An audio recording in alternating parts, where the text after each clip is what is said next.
Yang cocok itu presiden minta maaf atau rakyat minta maaf sama presiden? Saya tanya sama Anda. Potensi kesalahannya lebih banyak rakyatnya apa presidennya? Ya, tapi kan kita tidak punya formula budaya di mana presiden terus melaku lewat kampung-kampung jaluk sepuro, kan nggak mungkin. Akhirnya open house gitu. Tapi kalau diurut-urut yo, lala apa rakyat jaluk sepuro? Kini sing sampean gaya angel uripe yo. Ingkuk bulan Sapar, bulan Juli nganti September engko kene wis gak iso bayar utang negarane yo. Mari ngono akan ada sesuatu yang huru-hara yang agak serius kok. Kok sampean malah ngongkon aku njaluk sepuro, aku salah opo? Mangan angel njaluk sepuro barang, sampean gak kei mangan malah gak njaluk sepuro kan gitu kan. Nah itu kenapa kok tidak pernah ada presiden minta maaf kepada rakyat? Kenapa itu? Apa dia merasa benar enggak punya kesalahan atau bodoh atau apa?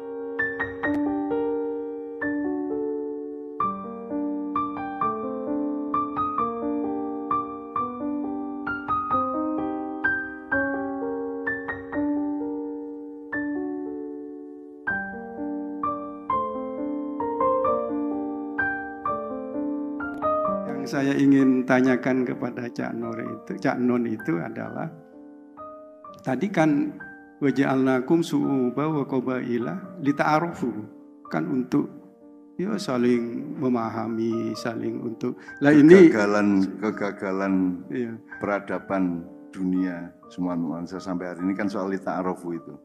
Nah, kita gagal lita'arufunya. Itu kan harus lewat pendidikan, lewat segala macam. Iya, lewat media itu kan lita'arufu. Kira-kira gitu ya Pak Yaknun punya resep apa sih supaya fitrah manusia yang berbeda-beda itu, perbedaan agama, perbedaan status sosial, tetapi tetap dalam kerangka supaya kemaslahatan atau lita'arufunya itu loh supaya benar-benar tercapai. Ya, ada banyak Pak, ada. Kita harus mengepung kehidupan ini dari banyak sisi karena dia bulatan. Jadi misalnya tadi Anda itu ya benda, ya tanaman, ya binatang, ya setan, ya malaikat misalnya gitu ya. Nah, spektrum besarnya manusia. Nah, di dalam itu ada spektrum-spektrum kecil. Misalnya Anda itu kan awalnya kan cuma materi, debu itu, mintin ya, debu. Kemudian Anda dikasih Allah sifat tumbuh, jadi Anda itu tanaman. Jadi tanaman itu ada dalam diri Anda. Paling tidak habitat tanaman itu ada pada diri kita. Kemudian benda yang tumbuh, bernafsu dan bergerak, binatang. Jadi kita adalah binatang. Andaikan kita tidak punya akal dan nurani, tidak punya kolbun dan aklun gitu ya, kita adalah binatang. Gitu. Jadi kita harus tahu bahwa kita itu binatang. Cuman kita dibekali aklun sama kolbun atau fuadun itu sehingga kita bisa menjadi khalifah. So, kalau kambing itu kan dia mengembek, dia tidak tahu kalau dia mengembek. Ya. Kambing itu makan daun, dia tidak punya rumusan buat dia makan daun. Gitu ya. Nah kalau sampai manusia makan tapi dia tidak bisa merumuskan makan apa, itu berarti kan kambing kan gitu. Jadi, nah bahkan di dalam spektrum manusia yang lengkap, ini manusia itu seperti Allah itu sendiri. Jadi miniatur Allah, seolah gitu ya. Jadi spektrumnya itu punya keragaman, kelengkapan, tidak hanya syu'uban wa qabail, tapi punya kelengkapan zatiyah sedemikian rupa sehingga kita itu begitu lengkapnya. Jadi pluralisme itu ciptaan Allah, bukan ideologi manusia. Nah, sekarang masalahnya kita harus menemukan kembali mindset atau manzilah tadi itu. Nah, misalnya apa? Misalnya UGM itu syu'uban apa qabail? Sehingga kan metode lita'arufunya beda dong. Kalau syu'uban beda, qabail beda. Jadi kalau syu'ub itu berasal dari kata sya'bun. Sya'bun itu adalah sekumpulan orang yang berasal usul dari darah yang sama. Jadi itu marga atau kayak habaib itu ya. Kayak habib-habib itu kan berasal dari darah yang sama. Rasulullah lewat Ali, kemudian Hasan atau Husain, mau Syarif, mau Sayyid dan seterusnya gitu ya. Tapi kedua-duanya itu Habib. Gitu. Sementara kalau kayak fakultas hukum ini kan kabilah ini. Jadi orang yang berkumpul karena keperluan bersama, kan itu. Itu bisa klub sepak bola, bisa klub mancing, bisa klub motor, bisa kelidih, bisa fakultas hukum, bisa ormas, bisa parpol. Itu semua kabilah atau jamaknya qabail. Nah, yang menjadi problem kita adalah li ta'arufu ini. Li ta'arufu, jadi li itu untuk, ta'aruf itu dari kata berupaya, berjuang untuk terus-menerus saling tahu satu sama lain. Termasuk orang bersuami istri itu li ta'arufu. Makanya di dalam ayat tentang pernikahan itu yang namanya sakinah itu dibedakan oleh Allah penggunaan kosakata fi dan ila. Jadi ya, kalau Anda mantu nanti, kalau tiang ditancapkan itu namanya litas kunu fi, pakai fi. Tapi kalau laki-laki ke perempuan nikah itu litas kunu ila. Artinya satu statis, yang satu dinamis. Jadi orang bersuami istri itu harus berjuang terus-menerus untuk mensakinahkan keadaan. Dan tidak boleh ada yang kehilangan itikat untuk memperbaiki keadaan. Karena dia litas kunu ila, jadi dia menuju. Kalau tiang kan nancep wes gitu ya, itu statis. Tapi kalau pernikahan itu kan, pernikahan itu berarti negara, pemerintahan, hubungan sosial itu kan ila semua kan gitu. Nah, jadi memang sangat jelas sebenarnya apa namanya, fitrah itu sangat jelas dari Allah. Karena apalagi kalau kita kembali ke yang tadi, fitrah itu bukan kamu menjadi siapa secara dzatiyah maupun secara kultural atau secara apapun. Fitrah itu konsepnya Allah itu. Bahasa itu inni ja'ilun fil ardi khalifah. Khalifah itu Bapak-bapak sekalian, khalifah itu dari kata khalfun. Khalfun itu mburi. Jadi khalifah itu orang yang membuntuti. Kalau kanan yamin, kalau kiri yusra atau yasir, kalau depan amam, orangnya namanya imam. Jadi kalau di depannya namanya amam, kalau belakang khalf orangnya namanya khalifah. Jadi khalifah adalah orang yang ngikutin atau membuntuti Allah sesuai dengan fitrah yang ditentukan oleh Allah. Gitu. Jadi, nah sekarang kan manusia pada melehar kabeh mas, nggak buntutin Allah kan gitu kan, buntuti nafsunya masing-masing dan seterusnya kan gitu, buntuti keduniaan, buntuti harta benda, buntuti segala macam lah gitu ya. Jadi mereka tidak menjadi khalifatullah, jadi mereka menjadi khalifatul dunya atau khalifatul daulah, khalifatul harta benda dan seterusnya kan gitu. Jadi menurut saya saran saya adalah menggambar kembali manzilah atau mindsetnya. Misalnya universitas ya bagi saya, nek persaku ya keliru universitas ini. Tidak ada fakultas. Sekarang coba IAIN. IAIN itu yang dipelajari apa Bapak? Sebelum UIN ya. Ada fakultas syariah. Itu kan maksudnya objeknya syariat Islam toh. Usuluddin, maksudnya usuluddin di dalam pemahaman Islam. Jadi Islam menjadi objek. Betul enggak? Islam adalah bahan studi. Loh kan enggak gitu Allah nyuruhnya. Allah itu nyuruhnya Islam itu, yaitu fitrah Allah itu Islam dalam soal agama. Allah nyuruhnya, lihatlah sebagaimana aku melihat, berarti melihat secara Islam. Melangkah secara Islam, bukan Islam itu gini. Jadi gampangannya kalau fotografi, Islam itu lensanya, kameranya, bukan objek fotografinya. Nah kalau universitas kan objeknya. Jadi IAIN itu kan objeknya itu Islam. Terus Islam ada pendalaman ilmu Islam, pembaruan ilmu Islam, itu Islam jadi objek. Padahal Islam itu harusnya menjadi substansi dari subjekmu, dari mindset kehidupanmu itu seharusnya kan gitu. Kalau saya gitu Pak, jadi menurut saya sederhana kok. Tidak perlu fakultas hukum melakukan apa-apa, tapi pokoknya pada setiap orang menumbuhkan, kalau bahasa Jawa mendunungkan kembali, memproporsikan kembali struktur kehidupan ini semuanya gitu. Misalnya memahami gampang aja bahwa manusia itu ya binatang, ya tumbuhan, ya batu, ya setan, ya malaikat. Maka kita suruh jadi khalifah untuk memanage. Khalifah itu artinya kan manajer. Kita memanage kan gitu. Jadi menurut saya itu cukup kesadaran pribadi-pribadi. Nah, Budekan tinggal memberi contoh manajemen yang baik sebagai manusia begini. Kenapa kita bikin sawalan? Karena saya bukan hanya dekan, Rek. Saya juga manusia, saya juga hamba Allah. Itu kalau gelembungnya Bu, jadi ada makhluk. Ya, kalau tadi kan materi sampai manusia, kan manusia sebagai makhluk, terus manusia sebagai insan, terus manusia sebagai Abdullah, hamba Allah, terus manusia sebagai Khalifatullah. Nah seluruh dunia ini, peradaban dunia ini hamba Allah janda, Abdullah janda. Seluruh dunia ini kesadaran mindset utama di seluruh dunia mayoritas loh ya. Itu levelnya masih insan, belum Abdullah. Jadi mereka belum meletakkan diri dan menyadari bahwa mereka itu hamba Allah. Makanya mereka bikin hak asasi manusia, taek hak asasi manusia. Kok manusia punya hak itu dia tidak punya saham apa-apa kok. Wong nyukulno rambutnya gak iso kon es budak ya bingung dhewe kok. Wong dia tidak punya hak, dia tidak punya otoritas apa-apa atas badannya. Gitu? Gitu? Manusia itu tidak punya saham apa-apa atas dirinya dan hidupnya. Kenapa? Bagaimana mungkin dia punya hak? Itu kan lahir dari bagaimana Allah itu disingkirkan dari kehidupan manusia.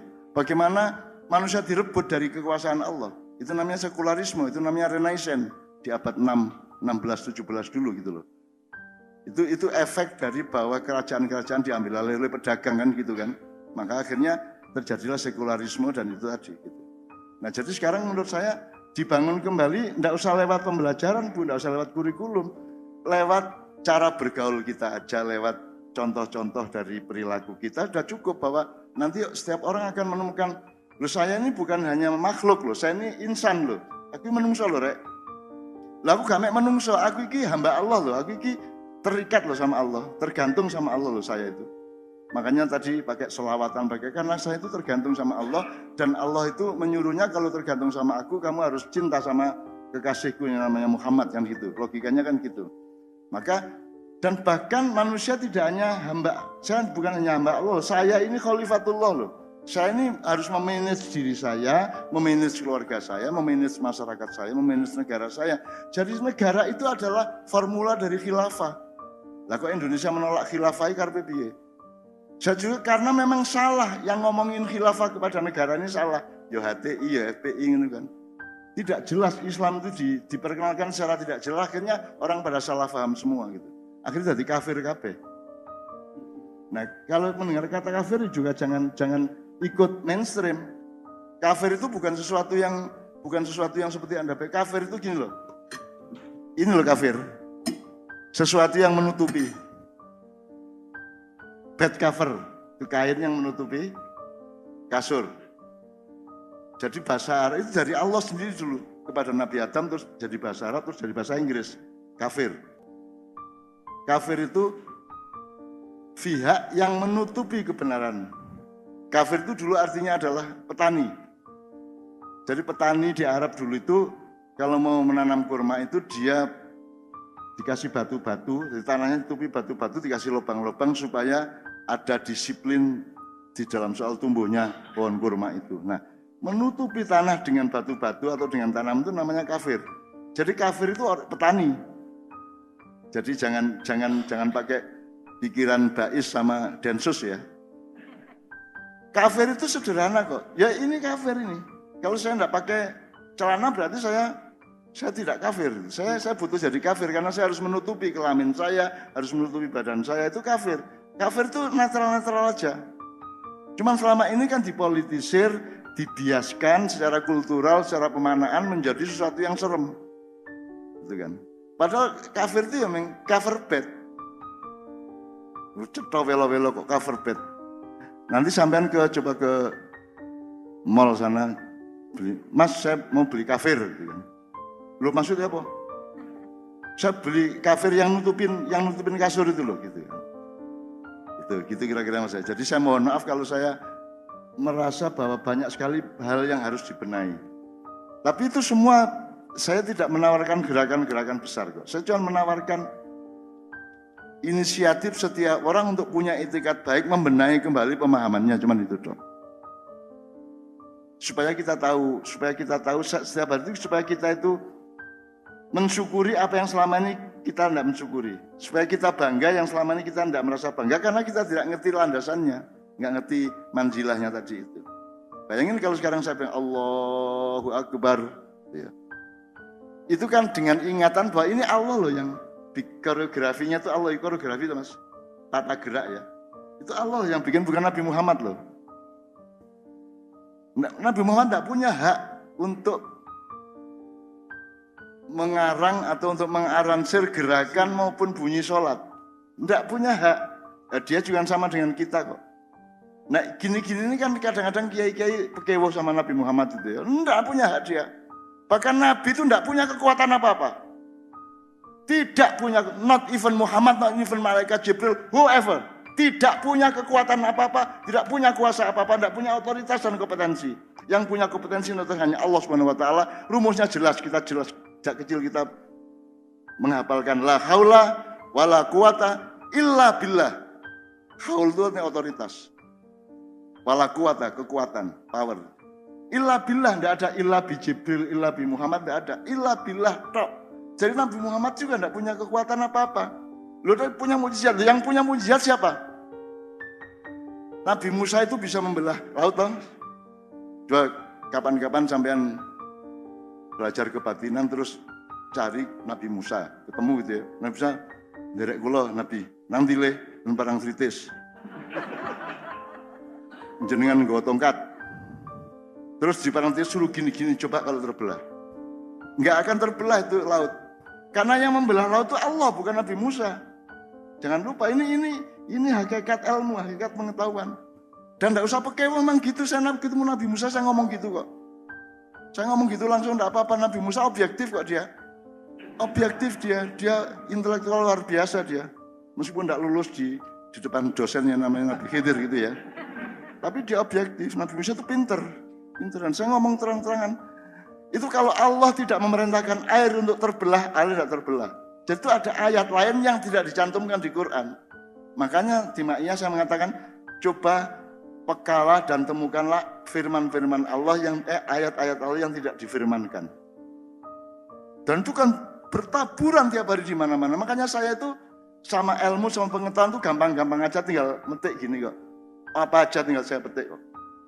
Apalagi saya minta sama Allah, saya mau tidur saya minta, nanti dalam tidur saya dikasih, bangun tidur saya sudah tinggal nulis. Sudah tersedia. Allah kok. Innallaha khabirum bima ta'malun kok. Gitu kan. Jadi teman-teman sekalian, menurut saya tidak memberi kiat atau pesan atau tuntutan atau PR apapun kepada Fakultas Hukum. Yang penting kita masing-masing membenahi kembali pemahaman kita. Dan ukurannya maslahat aja. Misalnya bedanya tafsir sama tadabbur ya Mas ya, Bapak ya. Yang saya pakai tadabbur. Tapi di dalam spektrum tadabbur di dalamnya ada tafsir. Nah kalau tafsir selama ini 15 abad tafsir itu tidak pakai tadabbur, jadi dia berdiri sendiri. Jadi kalau tafsir itu harus ada persyaratan akademisnya, bisa bahasa Arab, ngerti asbabun nuzul, ngerti sanad, matan segala macam. Itu harus sangat intelektual dan akademis. Kalau tadabbur itu setiap orang. Sekarang saya tanya, Quran itu dikasih ke orang pintar apa ke semua orang? Semua orang. Jadi kalau orang tukang kayu, tukang kuli di pasar, petani, dia pasti dikasih akses oleh Allah, dikasih bekal oleh Allah untuk mengakses Al-Quran. Betul enggak? Mustahil tidak.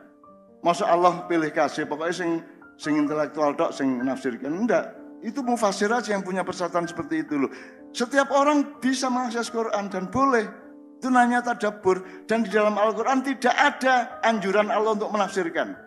Jadi tidak ada mufasir. Yang ada tadabbur. Afala yatadabbaruna al-Qur'ana am fi qulubihim akfaluha. Jadi yang anjuran Allah di Quran itu tadabbur. Tadabbur itu dari kata dubur, Bapak. Logikanya gini, tadabbur itu lakukan sesuatu sehingga yang keluar dari duburmu itu baik, maslahat. Jadi misalnya naik motor itu kenal pote cis itu ya, bagus, tidak berwarna, tidak kemebul, itu berarti kan mesinnya bagus. Nah tadabbur itu adalah bagaimana kita berlaku baik sehingga keluarnya itu maslahat. Jadi tadabbur itu gampangannya pokoknya taekmu apik lah.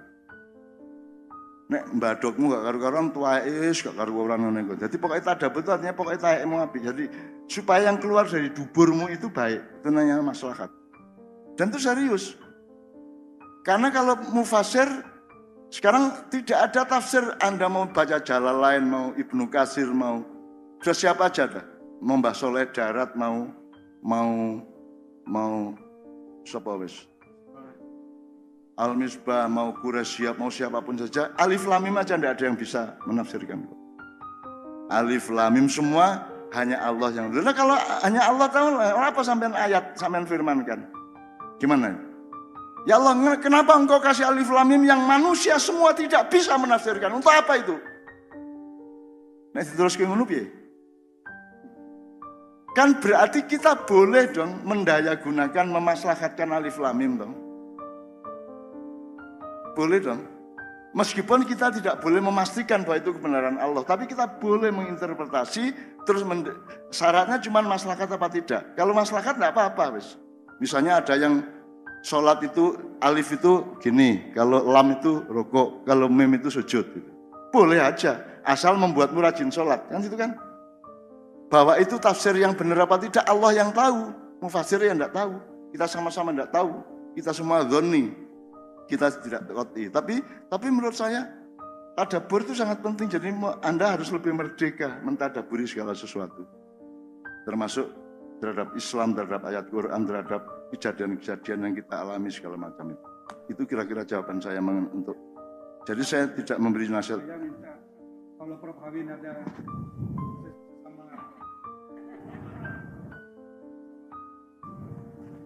produk Sesama gontor ya.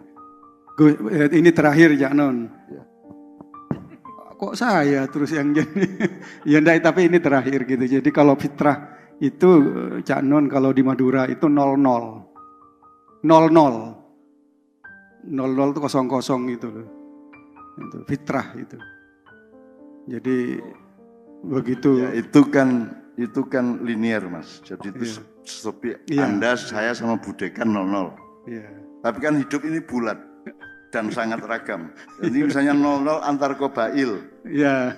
00 antar su'ub. Benar. Kan itu kan enggak gampang. Benar. Sekarang yang cocok itu presiden minta maaf atau rakyat minta maaf sama presiden?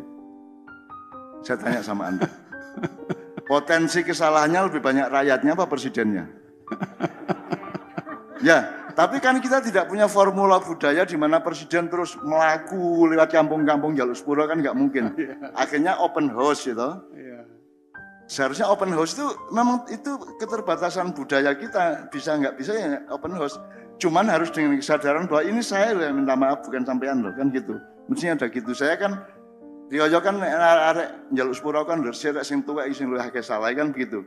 Jadi ya kita sembuhkan dengan kesadarannya. Tapi kalau diurut-urut yo, lha apa rakyat njaluk sepuro? Kene sing sampean gaya angel uripe yo. Engko bulan Sapar, bulan Juli nganti September engko kene wis gak iso bayar utang negarane yo. Mari ngono akan ada sesuatu yang huru-hara yang agak serius kok. Kok sampean malah ngongkon aku njaluk sepuro? Aku salah opo? Mangan angel njaluk sepuro barang, sampean gak kei mangan malah gak njaluk sepuro kan gitu kan. Nek rakyat kan atine ngono kuwi Mas. Tapi kan ndak bisa kita praktekkan, kita terjemahkan, kita desain bahwa presiden minta maaf gitu ya, ndak bisa. Kecuali pidato sekali tok gitu ya di televisi gitu ya. Tapi kan ndak pernah ada toh? Belum. Nah itu kenapa kok tidak pernah ada presiden minta maaf kepada rakyat? Kenapa itu? Apa dia merasa benar, ndak punya kesalahan atau bodoh atau apa? Mungkin belum disediakan medianya gitu. Loh, kan dia penguasa, dia kan presiden, dia tinggal bikin. Iya. Dia tinggal bikin, dia tinggal nyuruh semua televisi datang ke istana, terus dia konferensi pers untuk minta maaf kepada rakyat kan beres. Kalau dekan ya medianya ya ini gitu. Iya. Lah presiden lebih mudah lagi, sekarang ada media massa dengan mudah kok, ada online, ada TV, ada segala tinggal. TV suruh datang ke istana, ini saya meminta maaf kepada rakyat Indonesia karena sampai hari ini utang kita malah makin banyak, misalnya gitu ya. Saya minta maaf, tapi kan saya sudah bikin jalan tol, lumayan toh. Dulu kan sebelumnya kan tidak ada, kan gitu kan. Jadi pokoknya ada momentum minta maaf kepada rakyat. Dan itu belum pernah ada di Indonesia. Enggak. Oh. Ya nanti saya sawali sendiri. Nah itu kan sebenarnya itu kan algoritma logis biasa toh, bahwa presiden itu potensial lebih banyak punya kesalahan dibanding rakyatnya, kan itu biasa toh. Maka inisiatif yang itu enggak usah hebat, enggak usah kreatif, enggak usah pinter toh. Inisiatif normalnya adalah dia minta maaf pada rakyatnya, kan pasti dia lebih banyak kesalahannya daripada rakyatnya, misalnya gitu loh. Iya. Kita akan memulai dengan meneguhkan bahwa kita ini berjuang untuk Indonesia. Terutama Angkatan Muda Muhammadiyah nanti akan pegang peranan penting 5-10 tahun ke depan. Amin ya rabbal alamin. Ini ya. Mulai tahun ini sampai 2 tahun lagi Anda siap menghadapi hal-hal yang mungkin tidak Anda duga-duga. Ini ya. A'udzubillahi minasyaitonirrajim. Bismillahirrahmanirrahim. Inna fatahna apalagi Inna fatahna laka fatham mubina liyaghfir lakallahu ma taqaddama min dzambika wa ma ta'akhkhar wa yutimma ni'matahu 'alaika wa yahdiyaka siratan mustaqima wa yansurukallahu nasran aziza. Sadaqallahul azim. Tak dongakno sing cek ketutup uripe entah di masalah apapun dibuka karo Gusti Allah. Terutama sing kalele bojo iku. Terus dosa-dosamu sing wingi karo sing berikutnya di sepuro karo Gusti Allah. Terus nikmate uripmu, keluargamu, masyarakatmu kabeh, awakmu dhewe-dhewe disempurnakan oleh Allah. Terus nek awakmu duwe masalah, menemukan apapun yang sifatnya agak sukar, Allah akan memberi pertolongan agung. Gak mek pertolongan tapi nasrun aziz. Pertolongan agung, jadi pertolongan sing sangat serius. Ngono ya, percaya ya. Jangan tidak percaya kepada janji Allah. Bismillahirrahmanirrahim. Tadi kita mulai malam ini ma'iyahan dengan PJM Muhammadiyah sepanjang. Alhamdulillahirabbil alamin. Pertama kita kan Muhammadiyah itu kan berdirinya secara resmi di Republik Indonesia. Ya tak? Gak di Malaysia, gak di Brunei, gak di Vietnam, gak di Thailand. Maka demarkasi tugas dan tanggung jawabnya adalah Republik Indonesia. Maka nanti kita akan memulai dengan meneguhkan bahwa kita ini berjuang untuk Indonesia. Terutama Angkatan Muda Muhammadiyah nanti akan pegang peranan penting 5-10 tahun ke depan. Amin ya rabbal alamin. Ini ya. Mulai tahun ini sampai 2 tahun lagi Anda siap menghadapi hal-hal yang mungkin tidak Anda duga-duga. Ngono ya. Oke. Jadi pertama, apa kalimat dari Al-Quran yang paling terkenal di Muhammadiyah?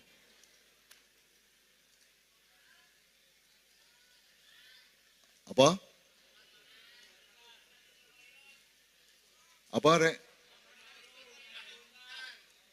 Apa? Oh, iku kabeh nek iku. NU yang ngono, LDI yang ngono. Sing Muhammadiyah itu yang menjadi lambang di Nasihatul Aisyah iku apa, Rek? Fastabiqul khairat. Mas Helmi, itu ayatnya kan dari walikulli wijhatun huwa muwalliha fastabiqul khairat. Walikullin wijhatun huwa muwalliha fastabiqul khairat. Ndil mini. Terus setelah itu walikullin wijhatun wa muwalliha fastabiqul khairat ainama takunu ya'ti bikumullahu jami'an innallaha ala kulli syai'in qadir. Oke. Sing ainama takunu itu digawene ana jin kon maca iku ya. Kon tambah dirabi kon kok. Gak maksudnya untuk ngusir jin biasanya pakai ainama takunu ya'ti bikumullahu jami'an iku ya biasa sing di TV ngene-ngene kalau ya. Nah saiki ngene, walikullin wijhatun. Apa artinya? Iki sambil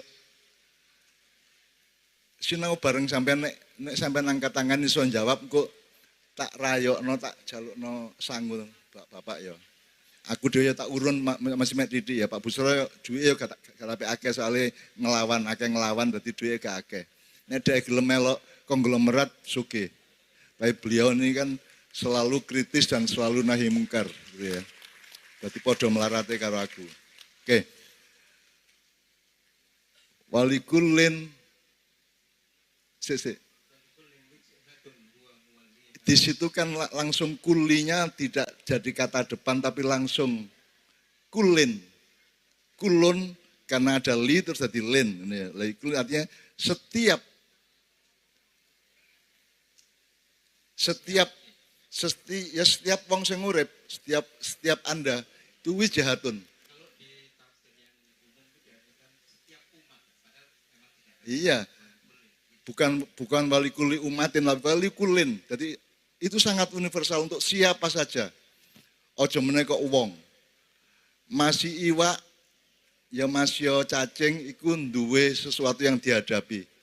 Ya. Walikulin wijahatun. Jadi ada sesuatu yang dihadapi. Termasuk Muhammadiyah. Muhammadiyah harus tahu apa yang dia hadapi. Huwa muwalliha. Jadi dia yang menjadi walinya Allah untuk menghadapi masalah-masalah, gitu ya. Terus makanya metodenya adalah fastabikul khairat. Berlomba-lombalah menciptakan, bukan berlomba jadi caleg, bukan berlomba menjadi penguasa, bukan berlomba sugih, tapi berlomba untuk membuat kebaikan. Ngono ya Rek ya. Dan itu nomor satu di Muhammadiyah. Aku roh Muhammadiyah cilik iki ya. Kata fastabikul khairat itu. Dan ternyata itu ayat dari Allah yang sangat sangat indah. Dan seterusnya ngono ya Rek ya. Oke.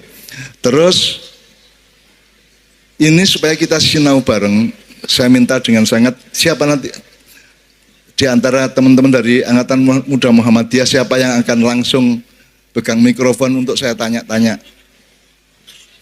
Ya, Mas Budi mungkin bisa dibantu. Ayo.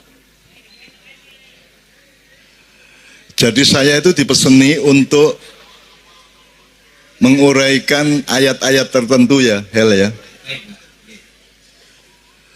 Tapi saya kan bukan mufasir dan saya mutadabir, artinya Al-Quran itu tidak pernah ada ayat yang menyuruh manusia menafsirkan.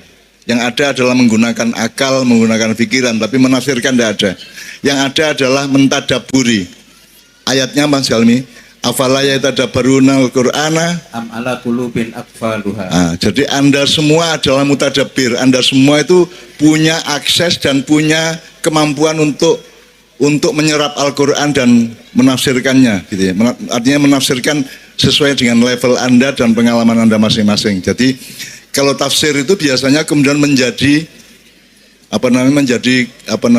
ekspertasi para ahli. Zaman Kanjeng Nabi sapa sing nafsirno, Mas? Mas? Zaman Kanjeng Nabi mufasire sapa? Apa kok guyu sampean?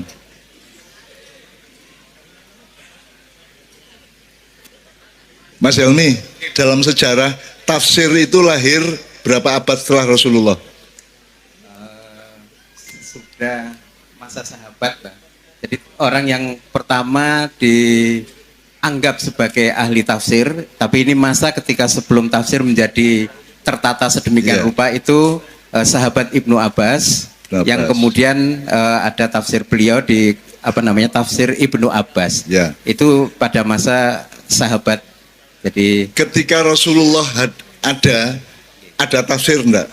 Belum. Jadi belum ada tafsir ya. Jadi nek ono apa-apa tak kabeh takon nang Kanjeng Nabi langsung ngono lho ya. Nah saiki awakmu kira-kira butuh tafsir tak gak? Awakmu kudu maca tafsir tak gak? Kudu maca tafsir tak gak? Sing penting awakmu mengakses Quran, awakmu bergaul sama Quran, mencintai Al-Quran, sregep maca Quran, saiso-isone nganggo atimu. Karena Allah mengatakan amfi qulubihim akfaluha. Jadi hatimu aja tertutup dari Al-Quran. Meskipun di dalam memahami Quran dengan hatimu itu kamu memerlukan pikiran. Dan itu namanya tafsir gitu kan ya. Gitu ya. Jadi tadabbur itu beda sama tafsir. Kalau tadabbur itu nganggo hatimu, outputnya adalah uripmu dadi luwih apik gitu ya. Misalnya kon niku gak iso maca Quran, mek duwe Quran tok ndek meja angger kate nyambut gawe kon mampir halo ngono tok ya. Assalamualaikum terus lunga nyambut gawe gak masalah nek anjene iso ngono. Sing penting uripmu tambah luwih apik mergo sering halo-haloan karo Al-Qur'an ngono ya. Ngono ya, cek angel-angel. Nek tafsir kudu pinter kon, kudu ngerti asbabun nuzul, kudu ngerti bahasa Arab sak piturute. Tapi kan Al-Qur'an itu digawe wong pinter ta digawe kabeh. Berarti awakmu juga punya kemampuan untuk mengakses Quran masih mek saunu gak apa-apa. Apa wong sing ngertine Al-Fatihah tok kalah apik timbangane wong sing ngerti Quran kabeh? Bisa dijamin tak gak? ahli tafsir kelakuane luwih apik mesti timbangane dapurmu tak gak? Mesti tak gak? Gurung mesti toh? Jadi tafsir tidak menjamin. Yang menjamin adalah hatimu sungguh-sungguh dengan Al-Quran. Oke, ini. Ngono ya. Cek kon gak wedi cek selalu cek gak krasa goblok terus lho. Awakmu jane pinter, cuman ya kadang-kadang rada goblok. Oke. Ini panitia memberi teks kepada saya dan ada 2 ayat yang 3, Mbak. 3, Satu Ali Imran ayat 103, kemudian surat Al-Hujurat ayat 10 dan 13. Oke, Al-Hujurat yang innamal mu'minuna ikhwah. Oke. Terus Ali Imran surat 103 itu yang wa'tasimu bihablillahi jami'an wa la tafarraqu. Oke, Bapak saya mohon izin untuk belajar bersama. Saya akan tanya sama beliau-beliau ya. Bakunya dulu wa'tasimu bihablillahi jami'an wala tafarraqu ngono ya. Wa'tasimu itu artinya berpegangan. Gandolan nek cara kene cara Jogja gondelan ngono ya. Ndek taline Gusti Allah bihablillah. Wala tafarraqu jangan apa? Kalau ditafsir janganlah bercerai-berai. Jangan bercerai-berai.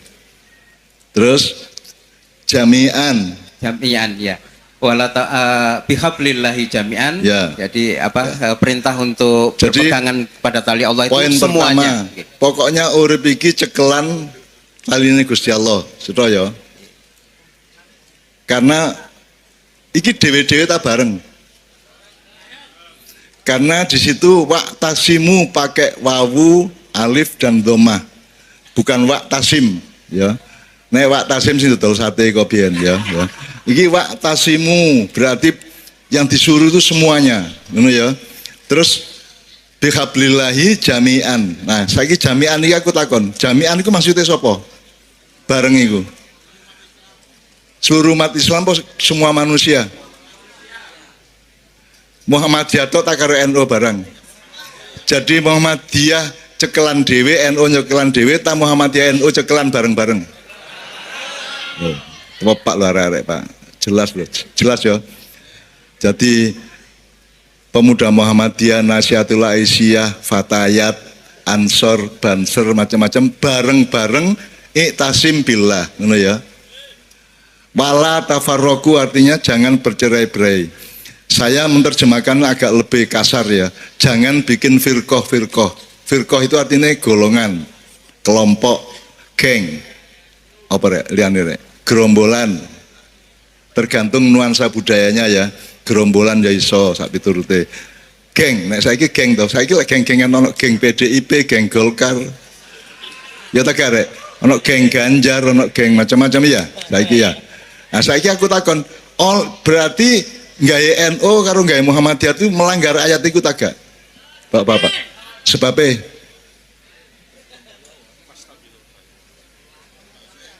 lho jare kudu bareng-bareng.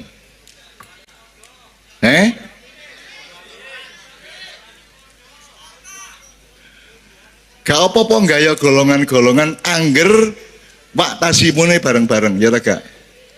Tujuannya NU karo tujuannya Muhammadiyah meraih sesuatu yang sama mulianya, ngono ya, ngono ya.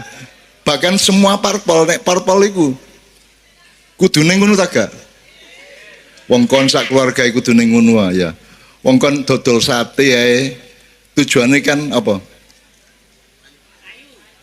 Ya payu itu kan alate cek kon nyenengno wong.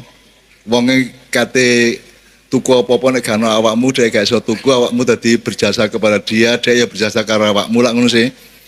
Caranya dol tinuku, tapi kan intinya adalah kita saling menggembirakan, menguntungkan satu sama lain ngono ya. Jadi jelas sekarang Pak Tasimu bihablillah jami'an wala tafarraqu. NU bareng ya. Nah, saiki nek kate serius ngono, saiki engko ndek omah wacan meneh tujuan Muhammadiyah apa, tujuan NU apa ngono ya. Tujuan apa liane NU Muhammadiyah kan macam-macam ya. Nek perusahaan tujuannya apa? ndolek badi. Nek parpol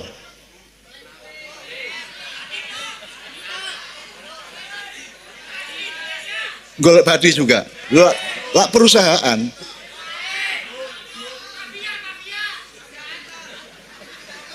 Wara-wara. Ya Allah, al cangkemmu makruhun, ya Allah. Arek-arek Masya Allah, engko nek ana apa-apa iki sing paling banter dhewe iki ya. Engko melayu wis nggawa pedang, sing pedang gak ono mudo akhirnya. Jadi nek Anda bikin kelompok yang urusannya adalah politik seperti parpol itu, tujuannya padha karo perusahaan ta gak? Ternyata ono sing padha ya. Gitu ya. Tapi asline nek kudune nek gawe parpol iku tujuane apa rek? Nek ngakune menyejahterakan rakyat. Lho, lak ngono ah, top yo, menyejahterakan rakyat. Nek perusahaan kan enggak, perusahaan kan gak menjalankan rakyat, menjalankan karyawannya, gitu ya. Ya. Nek parpol menjalankan, akhirnya ternyata faktanya ya apa? Sing ojo nol, nek nol kan sing gelem mlebu parpol. Akeh tapi digawe sapa? Gawe dhewe, ngono ya. Oke, jadi kalau saiki iki teori sih bahwa nek perusahaan niku bareng wong ngelumpuk bareng-bareng golek padi. Nek parpol itu wong ngelumpuk bareng-bareng golek perjuangan untuk mensejahterakan rakyat gitu kan. Atau sing nyoto cek melok berkuasa ngono ya. Bandi eksekutif, bandi legislatif, bandi Abdul Latif, bandi endi ngono ya. Nah, saiki nek Muhammadiyah karo NU tujuane apa? Erek. Perusahaan ndelek badi, parpol ndelek kuasa. Nek NU Muhammadiyah golek apa? Nah, barangkali saya bisa ditolong oleh Bapak dengan bahasa panjenengan sendiri, siapa di antara Bapak mengulang kembali supaya kita meneguhkan kembali bahwa Muhammadiyah itu karepe ngene biyen Mbah Dahlan niku. Mencerdaskan umat. Saiki dalam tertinggal dari siapa? Cek koyok Korea ta, cek iso nggawe mobil akeh ta. Soale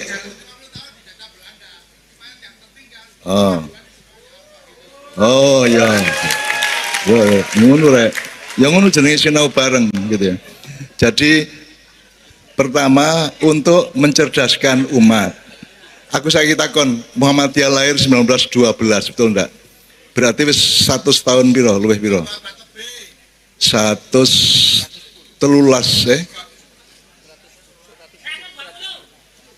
102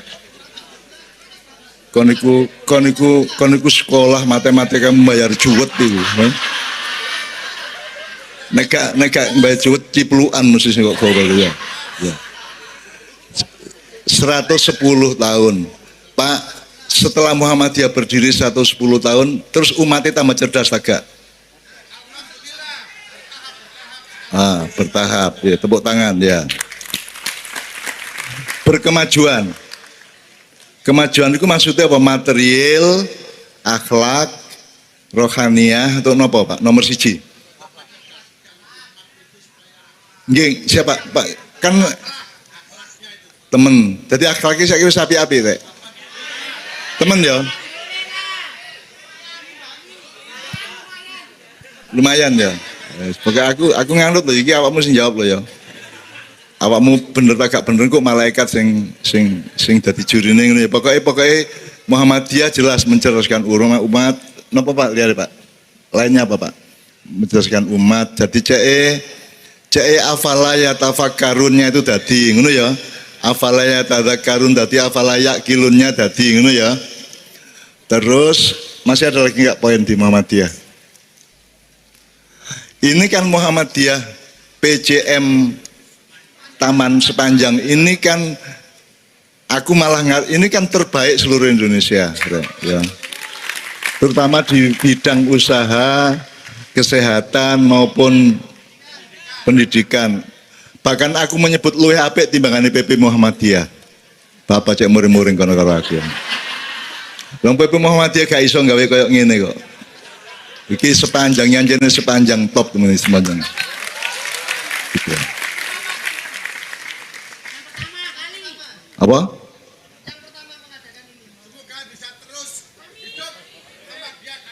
Yes. Pokoknya NU karo Muhammadiyah friend ya, dulur ya. Dulur, awas nek gak. Muhammadiyah iku memperjuangkan Muhammadiyah ta Islam. NU memperjuangkan NU ta Islam. Ono sing prakteknya gak ngono ta gak? Berarti ya apa? Oknum ya. Lah nek oknume jumlahe 90% ya apa kon?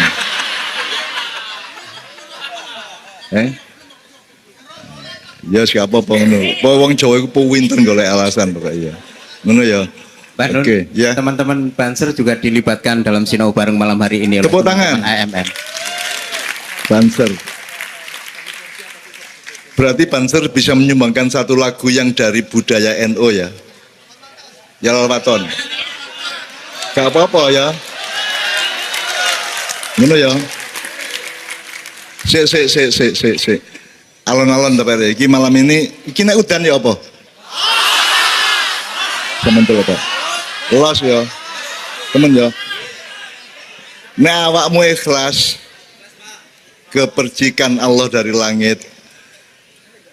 Iku sak karepmu nek kon mangkel engko dadi loro. Nek kon ikhlas dadi rezeki.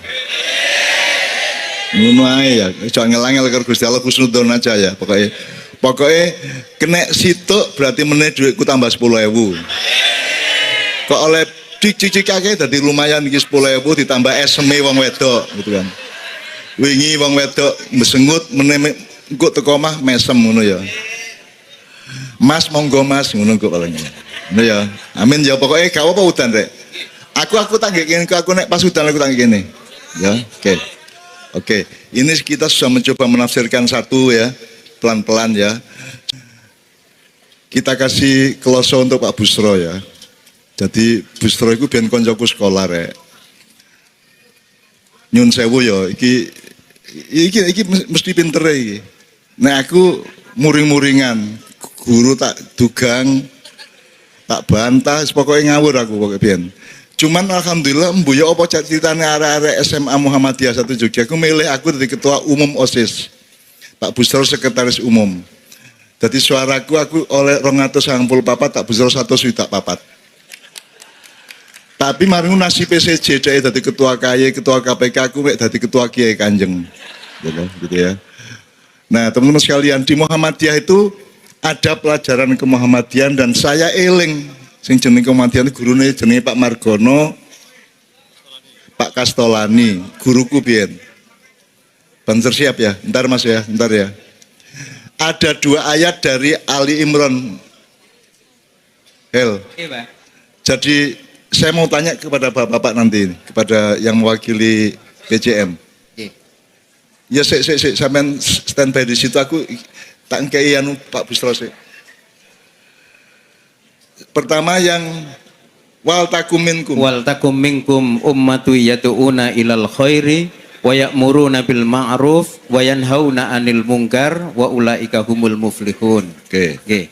Dan hendaklah di antara kalian ada segolongan orang yang menyeru kepada kebaikan atau kebajikan, menyeru berbuat ma'ruf dan mencegah dari yang mungkar, dan mereka itulah orang-orang yang beruntung. Kemudian kuise. Jadi Allah itu sangat terminologis ngerti ya. Bagi-bagi iki misalnya ndok ono kulite, ono putihe, ono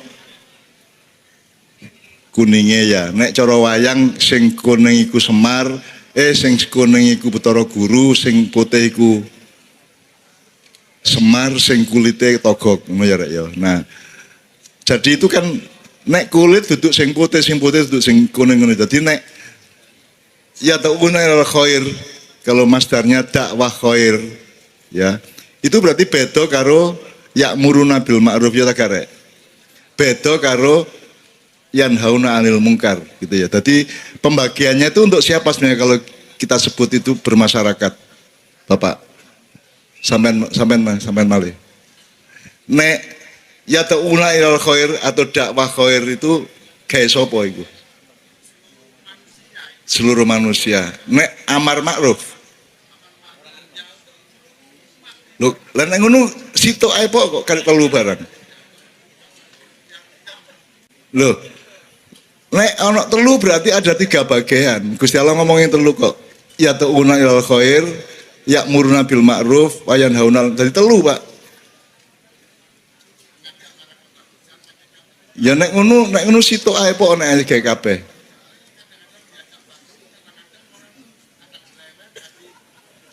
Lah ya mulane sing tak takokno iku iki nek dakwah khair gawe sapa, nek amar ma'ruf gawe sapa, nek nahi mungkar gawe sapa. Sampeyan ojo gawe kabeh. Bismillahirrahmanirrahim, Rahmanirrahim padha ngono. Yesus sampeyan. Alif lam mim padha karo alif lam ra padha. Ojo dipadakno iki pasti ada maksudnya Allah. Ya kita mohon. Kita mohon.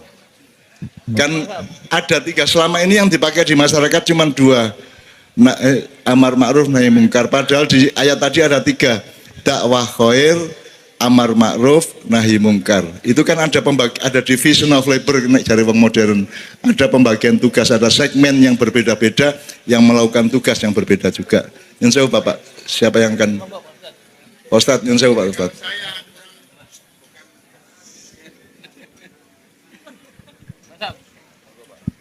Ngapunten Cak Nun ke Mbah Nun mawon.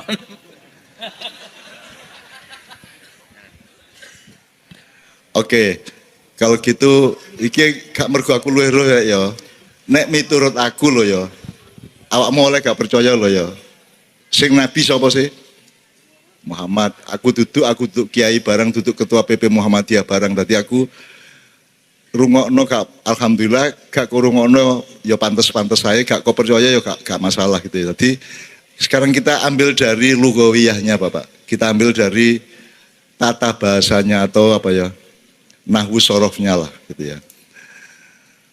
Wal takum minkum ummatun siji yad'una ilal khair. Yad'u itu memanggil atau mengajak ke kebaikan. Nek ngajak itu berarti kudu ta gak? Nek ngajak itu ana oleh gelem oleh gak gelem to? Dadi kon dijak gelem kudu gelem ta gak? Oke ya. Itu dieling-eling sih. Mari ngono wayak muruna bil ma'ruf. Nek yakmur iku apa? Memerintahkan, menyuruh. Nek memerintahkan kudu gelem ta gak? Kudu gelem. Nah, nek sing dianjurkan diajak itu khair jenenge. Jadi kudu didol algoritma lugawiyahnya ya. Nek amar itu ma'ruf. Jadi duduk ya ta'una ilal ma'rufi wayak muruna bil khair ndak. Tapi Allah wis bagi temenan. Nek ya ta'una nek mengajak itu kebaikan. Tapi nek memerintahkan itu ma'ruf. Ma'ruf itu dari kata arafa ya'rifu irfanan bahwa arifun wadaka ma'rufun. Jadi sesuatu yang sudah dipelajari bersama, sudah diketahui bersama dan dijadikan pasal. Nah berarti nek amar ma'ruf itu kan perintah. Nah di suatu masyarakat sing berhak merintah sapa? Pemerintah. Berarti itu pasal hukum. Jadi amar ma'ruf itu pasal-pasal hukum yang pemerintah berhak memerintahkannya gitu ya. Jadi nek ya ta'una ilal khair itu untuk kita semua. Ayo dia oleh ngajak ayo rek tuku rujak rek, ayo mancing rek, ayo rek selawatan rek, ayo rek ngaji rek ya. Tapi oleh gelem oleh gak gelem nak ngono. Tapi nek yakmuruna wajib, sebuah negara wajib apa warga negaranya wajib mentaati hukumnya, itu namanya amar ma'ruf. Nek nahi mungkar mencegah kemungkaran itu bareng-bareng, pemerintah yang mencegah, rakyat juga ikut mencegah, ngono ya rakyat. Jadi ma'ruf itu beda sama khair. Nek khair itu kebaikan yang masih cair. Misalnya ini, kon sayang karo bapakmu, hormat karo bapakmu. Mas, tak jawab. Ya. Caranya ya apa? Nah, pokoknya yang penting birrul walidain, yang penting kamu baik sama bapak ibu. Caranya kok sing penting itu namanya khair. Gitu ya. Sayang nang anak khair gitu ya. Sayang nang ibu bapak khair. Sayang nang tonggo khair ngono ya. Ya. Tapi nek ma'ruf itu sesuatu yang sudah dirumuskan bersama, ya tegak. Bahwa saiki misalnya secara kultural nang ibu iku ngambung tangan, gitu ya, ngapur rancang, dilu nek liwat, sak piturute ya, ngumbahno seweke, sak piturute gitu ya. Jadi kalau ma'ruf itu sesuatu yang sudah disepakati bentuknya, sudah material, makanya disebut hukum apa, materi hukum itu ya. Kalau khair itu masih cair. Yang penting sopan karo wong, tapi sing jenenge sopan ku ya apa? Sing jenenge sopan gak mesti ya. Kau nek bal-balan di Persebaya nyekel ndas oleh gak? Saiki jajal cekel ndas tonggomu. Cekelen. Kira-kira murid-murid tak gak? Kan ngene, murid tak gak? Nek Ronaldo apa bal-balan kok nek njaluk sepuro malah nyekel ndas toh. Itu kan beda bentuk budayanya tapi sama-sama menghormati, betul enggak? Ngono ya. Jadi itu namanya ma'ruf. Ma'ruf itu bisa beda-beda di sebuah negara yang berbeda, gitu ya. Makanya ma'ruf itu caranya harus amar. Tidak boleh dakwah atau nahi. Gitu ya. Jelas saiki ya. Jadi saiki nek awakmu ngomong ndek ndi aja mek amar ma'ruf nahi mungkar tok, berarti mek pemerintah karo kita tok. Nek iso ditanggapi telu, dakwah khair, amar ma'ruf, nahi mungkar berdasarkan surat Al-Imran 110. Ya. 104. Oh, 104. Wal takum minkum ummatun yad'un, itu ayat Muhammadiyah nih aku biar ya apale, termasuk kuntum khairu ummatin ukhrijat linnasi ya. Aku sampai nggawe majalah iki Pak Busro eling aku nggawe majalah kuntum biyen Rek. Dan itu hidup sampai sekarang masih ada. Saya dulu yang bikin majalah kuntum. Kuntum itu kayak kembang ya, kuntumnya kembang, tapi sing tak jenis sing tak jupuk ayat dari kuntum khairu ummatin yad'una ilal khair wa ya'muruna bil ma'ruf ya, gitu ya, dan seterusnya ya, ngono ya Rek ya. Nah, teman-teman sekalian, nek ono nahi mungkar iki terakhir. Nek ono nahi mungkar sing melakukan kemungkaran itu biasanya rakyat atau pemerintah ya iso. Kan pemerintah kan kudune amar ma'ruf. Ya tegak. Ada kemungkinan enggak pemerintah atau pejabat amar mungkar? Aku takon iki. Ada kemungkinan enggak? Misalnya anak pejabat korupsi itu amar ma'ruf atau amar mungkar? Amar mungkar. Nah, pendekar untuk melawan kemungkaran itu ada sebelah kanan saya yang namanya Pak Busro Muqaddas, gitu ya. Sebenarnya saya ingin ada semacam game atau pertanyaan kepada kelompok-kelompok, tapi gak apa-apa wes. Tapi Pak Busro ini dulu ada pendekar Pak di abad 18, pendekar yang asalnya dari turunannya dari Mojopahit, Demak, Pajang, Mataram, terus di Banjarnegara ada namanya Kiai Busro Suhada, bukan Busro Muqaddas ya. Busro Suhada ini kemudian dia ahli silat, dia jagoan. Terus punya murid, terus dia pindah ke Jogja, terus beberapa muridnya itu termasuk Pak D-nya Pak Busro ini, pendekar silat ya. Nah kemudian mereka yang di Jogja mendirikan tapak suci, perguruan silat tapak suci itu dari asal usulnya dari Kiai Busro Suhada dari Banjarnegara. Kenapa saya tahu? Karena Kiai Busro Suhada itu diserai oleh Mataram untuk menjaga komplek makam Kolopaking, ngono Rek ceritane Rek. Mulane rada ana hubungane karo aku, mergo aku iki ya kala jengking ngono Rek ya. Nek kon lak kala menjing kan ya. Ngono ya. Jadi teman-teman sekalian, setiap kalimat dari Allah yang thayyibah yang kita ucapkan itu adalah anjuran supaya sampai menemukan syahadat. Bahwa dalam hidup ini Anda menemukan peran Allah yang luar biasa gitu loh ya. Makanya nomor satu, Islam itu bukan iman tapi syahadat. Syahadat itu salah satu outputnya adalah iman. Syahadat itu bersaksi. Tapi endi percaya karo nyekseni. Tepak endi? Tepak endi kon ngalami tak krungu tok. Nah, jadi luwih penting di iman karo syahadat. Makanya syahadat itu ojo pisan tok, syahadat itu tiap hari. Tiap hari telitilah kebesaran Allah dalam hidupmu, dalam dirimu, dalam badanmu, dalam pekerjaanmu dan seterusnya. Setiap kali kamu menemukan kebesaran Allah, maka kamu menemukan kadang alhamdulillah, kadang astagfirullah, kadang Allahu Akbar. Ngono ya, jelas ya, saiki ya. Jadi kalimat thayyibah itu adalah saran untuk supaya Anda berpikir, ono apa rek? Kok kontes moro-moro Allahu Akbar, subhanallah sak pitu ngono ya. Oke, mudah-mudahan malam ini peradaban Muhammadiyah NU yang nyawiji Bhinneka Tunggal Ika di sepanjang ini akan menyeluruh di seluruh Indonesia. Amin. Nah, saya kira ayo dirungokno bareng-bareng Pak Busro. Pokoknya hal-hal yang apa saja yang selama ini merupakan kemungkaran untuk masyarakat, untuk umat Islam dan untuk rakyat Indonesia dan seterusnya, itu yang tahu persis itu Pak Busro. Nah, aku iki ruwe sing enak-enak, sing apik-apik ngono rek. Nah, iki kan terus sing gak sing ngono-ngono iku roh gitu. Karena matanya sangat tajam tuh. Mata malaikatnya. Nah, aku kan mata-mata gak tapek malaikat gitu ya rek ya. Ngono ya rek ya.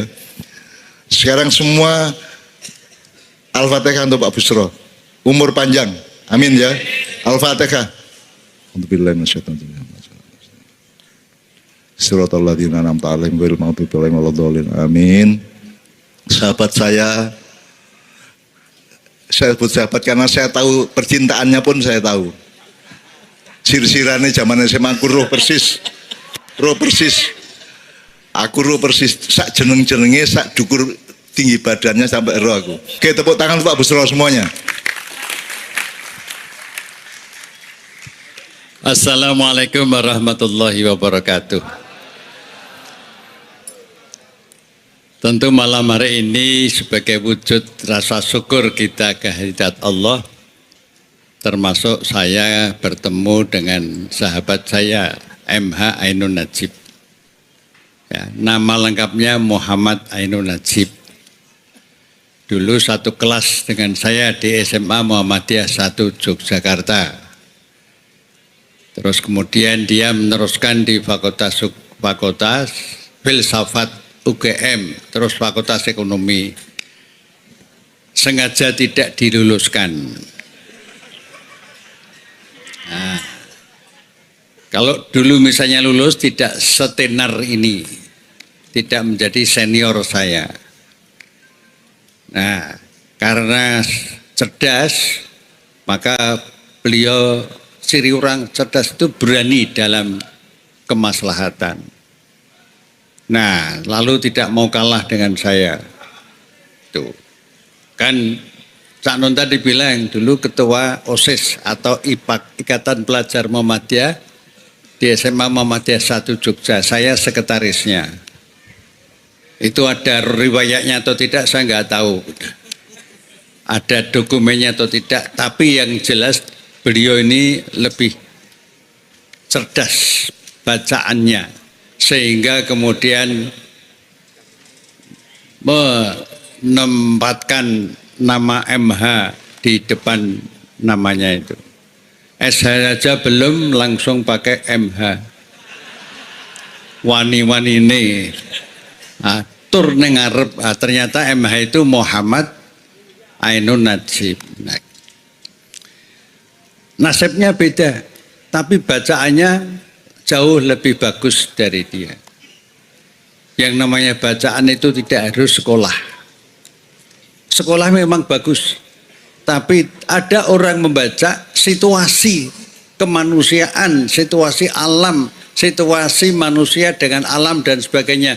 Alam semesta, banjir, tsunami politik, tsunami ya semacam-macam COVID dan semacam. Itu kalau dibaca dengan hati nurani dan dengan akal sehat, melahirkan orang antara lain seperti Cak Nun ini yang emangnya di depan itu. Maka kalau saya pas ada waktu diminta untuk bergabung dengan beliau, yang senang saya ikut tenar itu loh. Nah, gitu. Itu yang pertama. Yang kedua, kalau sebagian tadi saya amati, itu Cak Nun itu menasihati dirinya sendiri, menasihati kita yang di depan ini, dan menasihati sahabat-sahabat yang di lapangan ini, yang melihat di live streaming di seluruh Indonesia. Nah, dari tadi yang sebagian saya amati itu, misalnya tadi surat Ali Imran 104 dikaitkan dengan surat Ali Imran ayat 110 misalnya. Amar ma'ruf nahi mungkar dan sebagainya. Nah, sekarang itu mesti ad-dinun nasihat. Agama itu nasihat. Nasihat itu mesti tentang kebaikan. Nah, nasihat dari Allah kepada umat Islam sedunia, antara lain kepada Muhammadiyah mulai 1912 dan kepada adiknya Muhammadiyah Nahdlatul Ulama 1926. Dua kiai besar pendiri Muhammadiyah NU, Kiai Haji Ahmad Dahlan dan Kiai Haji Hasyim Asy'ari Allah yarham, itu sekolahnya sama di Mekah Al Mukarramah sana. Ilmune padha wae. Nah, berkembang pesat. Nah, perkembangan Muhammadiyah dan NU yang pesat itu saya ingin membuktikan yang dari kaca Muhammadiyah. Misalnya begini. Nanti silakan dibaca. Surat Ibrahim ayat 24 dan ayat 25. Tidak usah saya bacakan ayatnya, karena ini nanti masih menyambung dan sebagainya. Kalau semuanya kuat, kita sampai jam 3 pagi. Siap? Nah, yang enggak kuat Cak Nun itu. Jadi, di dalam ayat ke-24 dan ayat 25 itu, Allah menyebutkan, perumpamaan orang-orang yang baik itu ialah dengan perumpamaan kalimat yang baik itu ialah Allah memberikan perumpamaan dengan pohon-pohon yang baik. Pohon yang baik yang kuat itu cirinya dua. Akarnya kuat ke bawah. Ya. Terus dahannya menjulang ke tinggi. Kemudian di ayat 25, pohon yang akarnya kuat itu, ya, kuat dan menjulang ke tinggi itu tu'ti ukulaha kullahinim biizni rabbiha, kata Allah sendiri. Pohon yang baik yang cirinya tadi saya sebutkan itu akan melahirkan, akan membuahkan. Membuahkan itu dalam arti akan menghadirkan produk amal-amal jariah. Setiap saat atas izin Allah, biizni rabbiha. Nah, Allah memberikan perumpamaan dengan kalimat yang baik itu, dengan pohon yang sempurna yang cirinya ada dua tadi itu, disampaikan kepada seluruh umat manusia agar manusia selalu mengingati. Nah, sekarang itu Al-Quran. Buktinya ada enggak? Nanti saudara-saudara kandung kami, kita semuanya dari Nahdlatul Ulama bisa menambahkan. Saya akan membuktikan salah satu saja. Karena saya supaya bentar ya.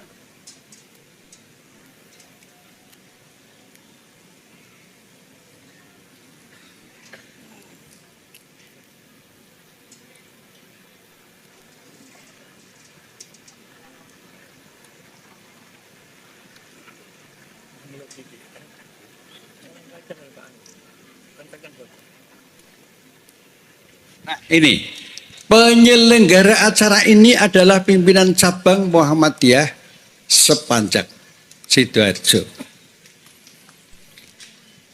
PCM itu singkatan pimpinan cabang Muhammadiyah. Itu memiliki tanah yang kita duduki sekarang ini. Pinten? 5.600 Ustaz. 5.600. 5.600.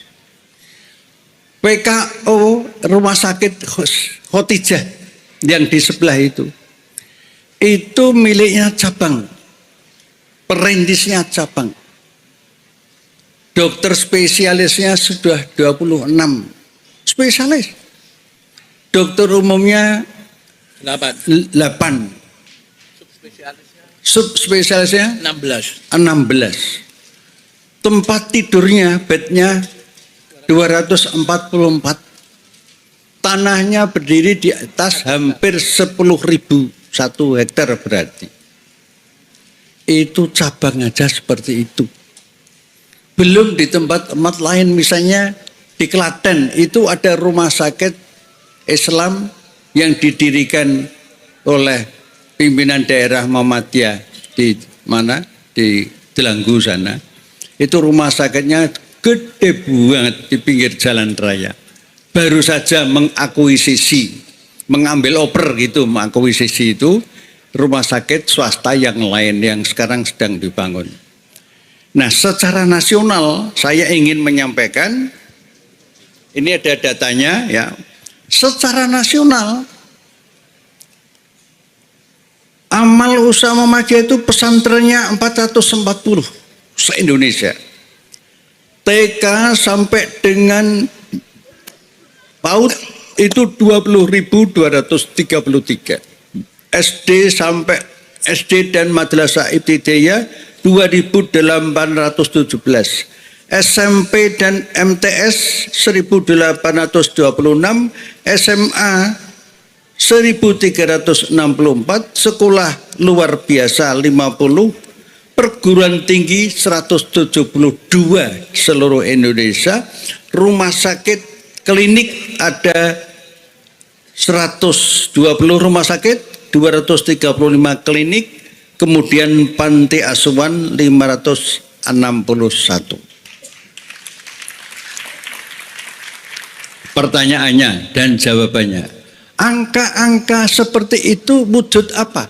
Ya wujud Ali Imran 104, wujud Ali Imran 110, wujud surat Ibrahim ayat 24, wujud ayat Ibrahim ayat 25, dan ayat-ayat yang lain yang tadi kalau kita tadabbur, kita baca Al-Quran dengan terjemahan dan tafsirnya sambil direnungi, dikontemplasikan, direfleksikan, itu kita akan merasa bahwa manusia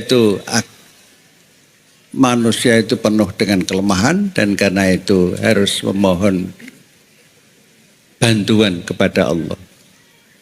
Nah, jadi dulur-dulur semuanya, beberapa ayat tadi kalau saya sampaikan itu bukan pamer, itu syiar, itu public relation, komunikasi bahwa umat Islam itu kalau menjalankan agama, entah itu Nahdlatul Ulama, entah itu Muhammadiyah, entah itu LDII, entah itu Al-Irsyad, Persis dan sebagainya, hasilnya jauh lebih dari yang tadi saya sebutkan itu. Sekarang kalau dibanding dengan pemerintah, perguruan tinggi negeri itu kurang lebih 130.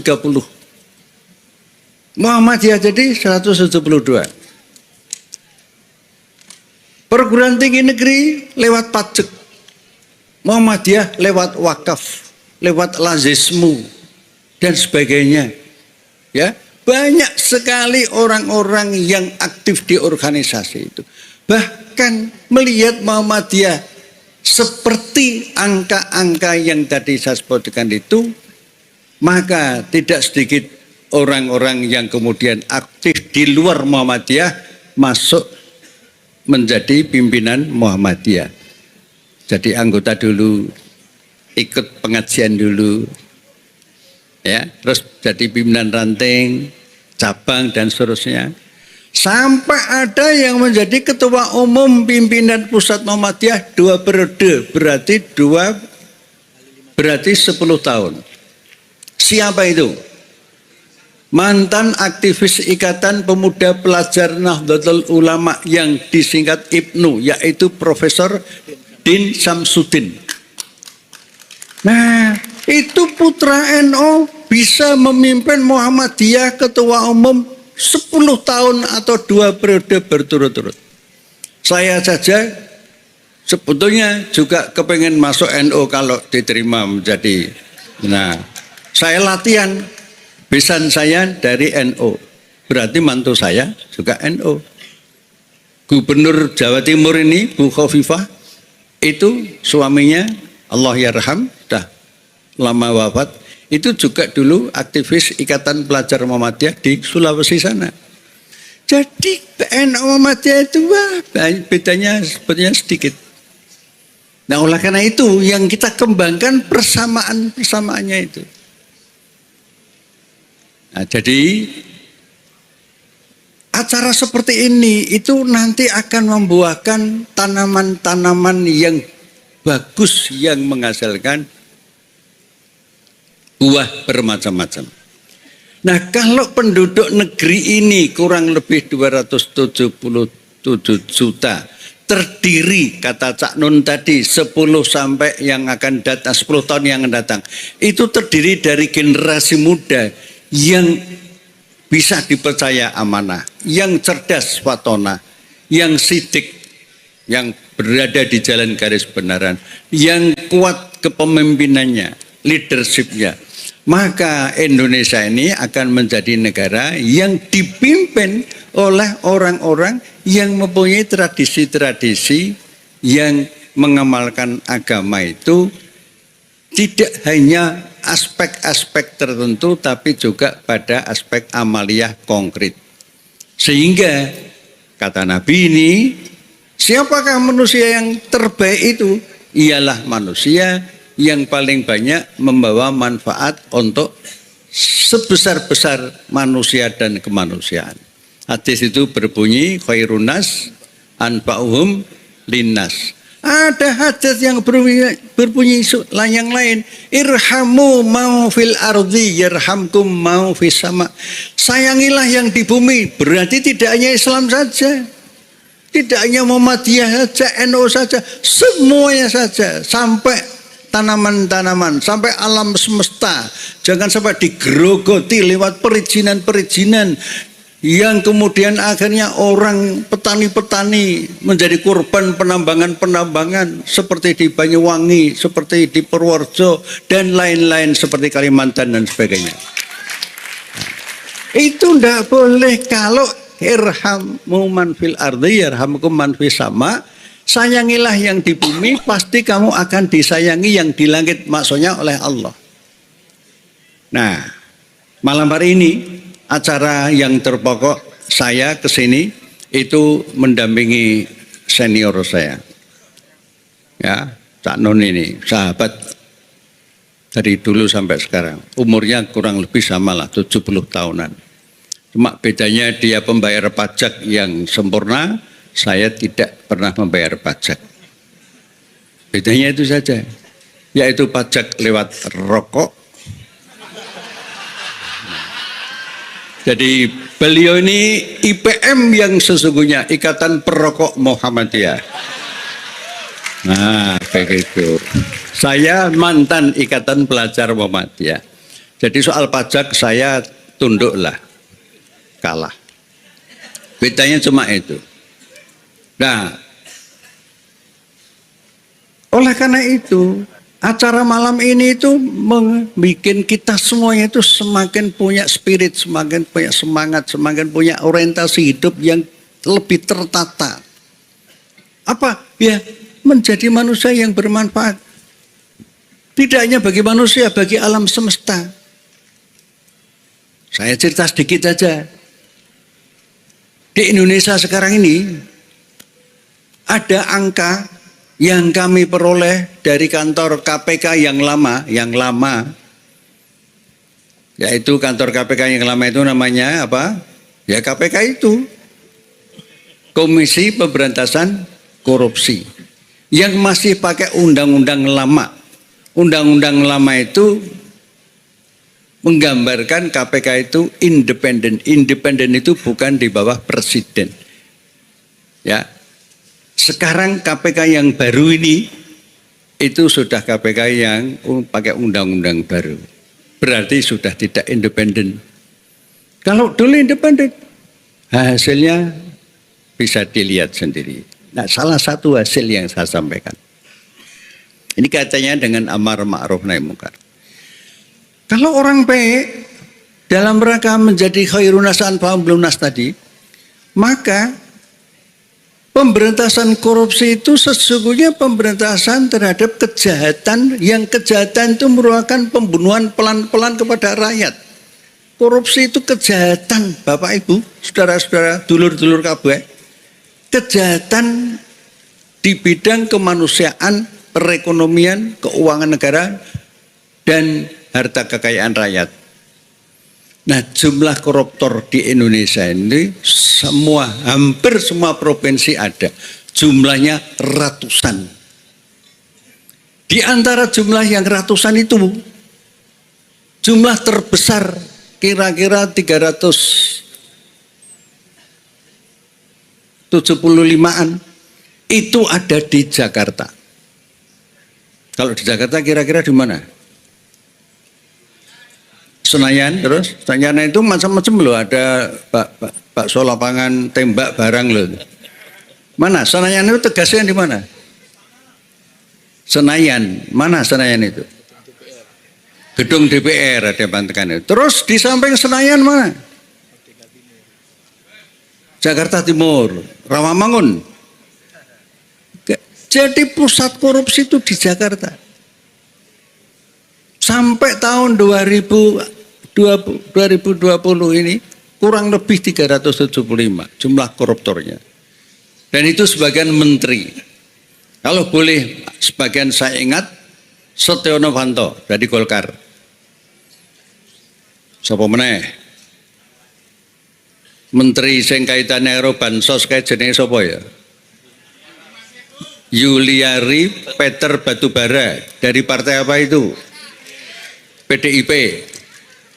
Terus sing terlibat benih udang namanya Benur. Benih lobster namanya Benur itu menterinya dari partai apa? Gerindra. Hampir semua parpol itu ada. Jadi kalau seperti itu partai politik orang-orangnya gitu, sekarang kita perbaiki lewat organisasi kemasyarakatan. Entah itu teman-teman kita yang di organisasi agama Katolik, Protestan, Hindu, Buddha, Konghucu, dan Islam. Kita perkuat. Acara seperti ini sebenarnya acara yang mencerdaskan, bareng-bareng. Penting, mungkin 3 bulan sekali gitu. Tuh. Ya, siapa? Terserah yang bisa memberikan narasumber. Nah, penutupnya, dari apa yang saya sampaikan tadi, maka acara seperti ini itu menggambarkan cabang mana tadi sepanjang saja bisa menghadirkan seperti ini, tentu dengan bantuan semua pihak. Saudara-saudara kita dari Banser tadi bersama Kokam itu kan pemandangan indah itu. Ini sebelah saya nih, sebelah saya Cak Non itu juga dari aktivis Nahdlatul Ulama Jombang. Tuh, mana? Kompak pemadaan itu. Belum nanti kalau besanan. Ya, termasuk Pak Din memberi contoh yang bagus. Nah, sekarang masyarakat ini kita didik. Dan yang terakhir sekali dalam rangka itu semuanya, ibu-ibu terutama bapak-bapak, supaya lebih memperhatikan masa depan regenerasi anak-anak muda itu. Nanti tolong Bapak Ibu dilihat di rumah. Surat An-Nisa ayat 9. Yang intinya, hendaklah kamu semua takut apabila meninggalkan generasi yang lemah. Lemah iman, lemah ekonomi, lemah politik, lemah pendidikan, lemah akhlak, dan sebagainya. Maka bertakwalah kepada Allah. Itu perintah An-Nisa ayat 9. Dengan demikian, Bagi yang sudah hadir, yang rata-rata sudah rumah tangga muda, anak-anaknya kita doakan mudah-mudahan menjadi anak yang soleh-solehat. Yang belum berjodoh bisa memperoleh jodoh yang kufu, yang seimbang. Nek Jawa Timur entek lapor karo Canon karo aku tak golek ning Jogja. Oke. Gratis. Nah, gitu. Tukar menukar gitu, ya. Ini penting, rumah tangga yang sakinah mawaddah warahmah itu rumah tangga yang dibangun di atas keseimbangan suami istri dalam hal keimanan, amal soleh dan sebagainya, dan cerdas, sehingga yang memimpin negeri ini ke depan adalah orang-orang yang betul-betul cerdas, ora ketoke cerdas, bul waliane cerdas. Nah, jangan sampai betul-betul orang yang jujur, ada rekam jejak, betul-betul pemimpin yang datang itu orang yang memenuhi janjinya, walladzina hum li amanatihim wa ahdihim raun, surat Al-Mu'minun. Jangan sampai pemimpin di Indonesia ini, nasional maupun daerah-daerah, itu terdiri dari orang-orang yang melalui proses-proses dimenangkannya itu lewat pilkada dan pemilu yang pakai besel atau suap. Sebab di dalam hadis jelas ar-rosi wal murtasi finar. Penyuap dan yang disuap itu diancam dengan neraka. Calon-calonnya suap padha wae. Nah, sekarang kalau ada seseorang yang menjadi bupati, wali kota, DPD, DPRD sampai dengan presiden menangnya karena suap, apakah itu juga tidak disebut dengan suap politik? Iya, haram enggak? Haram. Jadi untuk pilkada dan pemilu yang datang, kalau nanti ada calon siapapun juga datang ke rumah, serangan subuh, serangan fajar, serangan macam-macam, memberi duit, itu kalau sudah diyakini itu sebagai suap, dikembalikan dengan cara yang baik. Karena barang haram. Mustahil rumah tangga itu akan menjadi sakinah mawaddah warahmah kalau sumber penghidupannya berasal dari suap. Begitulah saya menjalankan perintah senior saya ini untuk menyampaikan apa yang bisa saya sampaikan malam ini. Dan besok pagi acara saya insya Allah akan menemui Bapak Kapolda Jawa Timur, akan mengharapkan pada beliau, mudah-mudahan beliau terbuka agar petani-petani di Banyuwangi yang dikabarkan ditahan oleh Polda atau aparat kepolisian di Jawa Timur itu bisa dikeluarkan dari tahanan itu. Dan kami mewakili pimpinan Pusat Muhammadiyah besok akan menghadap Pak Kapolda di Surabaya. Habis itu terus kami pulang untuk acara yang lain. Mudah-mudahan dengan doa Bapak semuanya, acara malam ini penuh barokah dan acara kami besok juga bisa memberikan bantuan yang konkret terutama kepada para petani. Begitulah. Saya kira begitu. Dan saya kembalikan pada Cak Nun. Assalamualaikum warahmatullahi wabarakatuh. Sekali lagi bertepuk tangan dengan hatinya berdoa kepada Allah. Mudah-mudahan yang beliau harapkan tadi oleh Allah dimudahkan jalannya. Jadi kan memang kita tidak bisa radikal atau revolusioner mengubah keadaan. Pak Busro menawarkan ormas dari kehidupan kulturalnya, akhlak sosialnya, mencoba melahirkan generasi muda. Jadi saiki gak perlu gelut kon. Sing penting kon saiki dadi wong apik temenan. Dadi kan tadi kan beliau mengatakan khairun nas anfa'um linnas. Selama ini kan kalau kita jadi orang modern kan disuruh jadi wong pinter, expert, pakar, ahli, ngono ya. Islam tidak, manfaat. Bahkan iku mek angkut-angkut watu, bahkan iku mek nyapu-nyapu tapi manfaat. Jadi asas manfaat itu adalah asas yang terutama, yang terpenting yang dibawa oleh Islam kepada umat manusia di muka bumi, dan kita sudah memilikinya sejak kecil. Jadi yang penting ada asas manfaat itu namanya soleh. Soleh itu kan selama ini kan disebut apik, ngono toh. Apik iku khair. Soleh adalah ada kata islah, ada kata soluka, ada kata muslihin, muslih ya. Kecenderungan orang atau kesadaran orang untuk selalu membuat sesuatu yang diperlukan atau untuk memperbaiki keadaan. Jadi awakmu pokoknya ojo adek pinter-pinter nemen gak masalah. Sing penting awakmu manfaat dengan kesolehanmu. Gitu ya. Artinya ono apa-apa sing kudu dandani. Pokoknya kita punya naluri dan kesadaran terus-menerus untuk memperbaiki segala sesuatu. Nek urusannya gurung ono dianakno cek manfaati tambah ngono ya Rek ya. Dan beliau tadi memberi contoh mengenai angka-angka yang Muhammadiyah sudah bahkan melebihi pemerintah jumlah universitasnya dan seterusnya. Jadi teman-teman sekalian, apa yang diungkapkan oleh beliau tadi ini bukan junior saya sama sekali ya. Saya sama dia sak kelas. Jadi aku duduk seniore, bahkan aku pian sing ganggu tok. Aku pian sing penggaweane sing pokoknya sing nakal-nakali bagianku, gondrong barang aku sampai dipotong karo guru, menene mlebu sekolah tetap gondrong, bagian iku wis dipotong, cuman kene tak potong gak di omah tak potong soal cek seimbang adik-adik kiwa karo tengen terus menene lu kok belum potong kok masih gondrong. Lu kan kemarin sudah dipotong adik-adik saya. Ngono aku. Jadi pokoknya aku pengen nakal tok. Jadi jangan percaya sama Pak Busro yang menyatakan saya itu seniornya. Dia pembohong soal itu. Gitu ya. Jadi Pak Busro ini betul-betul orang sakinah itu dia ini. Dan saya bersaksi selama 70 tahun usia kami itu dia betul-betul merupakan hampir dikatakan satu-satunya teman saya, sahabat saya yang istiqomah sampai hari ini untuk amar ma'ruf nahi mungkar. Pak Busro ini. Oleh karena itu sebelum tadi kan beliau menyebut ayat yang Ibrahim tadi saya hafal ya. Wa matalu kalimatin thayyibatin kasyajaratin thayyibatin atluha tabit wa faruha fis sama tu'ti ukulaha kullahinin biidni rabbiha gitu ya. Terus wa matalu kalimatin khabithatin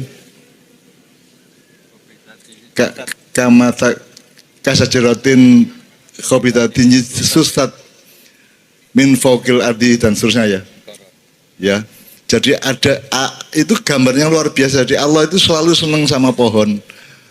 Makanya mek iso nggae awakmu menene ya perumahan niku ya, awakmu nggae perumahan tak nggae omah itu bikinnya itu taman dulu. Pohon dulu baru rumah. Jadi surga itu adalah kebun. Kalau bisa suatu hari Surabaya ini menjadi kota dalam taman, bukan taman dalam kota. Tapi kota dalam taman, karena kalau ajaran jannah itu seperti itu. Ngono ya. Dadi awakmu menene sing gak masih gak omah cilik tapi wite apa jenenge rimbun gitu ya. Pokoknya wite sing lebih penting karena Allah itu sangat cinta kepada pohon-pohonan sampai memberikan analog atau memberikan metafor tentang kebaikan manusia dan suksesnya kebudayaan dan negara manusia itu melalui pohon. Gitu ya. Bahkan surga kan juga informasinya kan selalu pohon dan sungai-sungai yang mengalir. Urip iku bahasa Arabe hayatun ya ta Kak. Duduk hayatun anak ewak Kaji Burhan iku ya, hayatun. Al hayatu ya. Aku takon ana wit iki kan. Iki kalau ana wit ya, delok niku. Ana kayune, batange terus ana dahane, ana rantinge, ana godhonge ya. Aku takon sing urip ku sing dine. Sing hayatun itu yang mana?